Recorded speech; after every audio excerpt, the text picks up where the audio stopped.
ជំរាបសួរបងប្អូននៅក្នុងបណ្ដាញសង្គម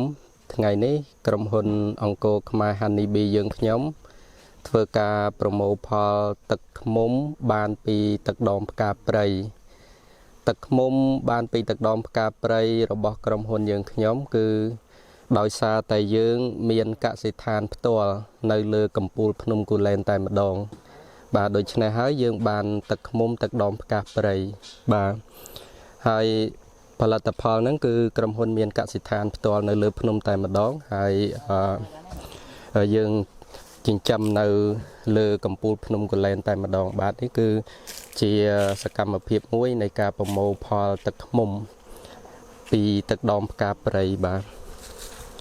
យើងប្រមូលពីទឹកដមផ្កាព្រៃនេះគឺជាធុងល្វៃដែលយើងប្រមូលផល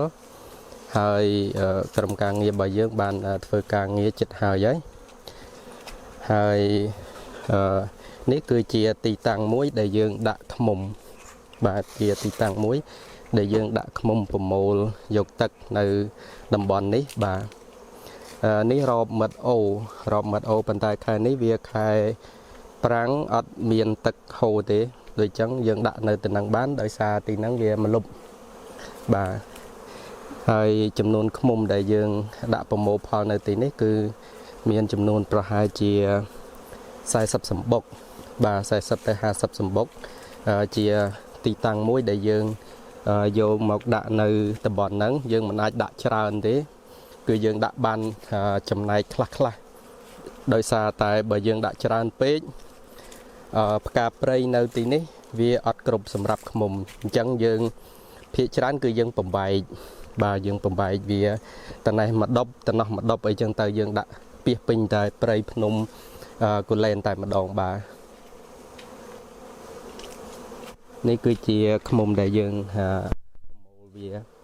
កំពុងតែប្រមូលវាហ្នឹងបាទ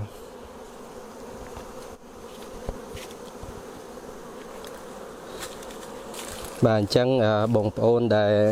និយមគាំទ្រផលិតផលរបស់កសិករខ្មែរហើយតម្រូវការបែបជាទឹកដមផ្កាព្រៃធម្មជាតិបងប្អូនអាចទំនាក់ទំនងមកក្រុមហ៊ុនយើងខ្ញុំបានក្រុមហ៊ុនយើងខ្ញុំធានាជូនថាទឹកដមបានពីផ្កាព្រៃពិតហើយធានាសុទ្ធជូនបងប្អូន 100% ហើយ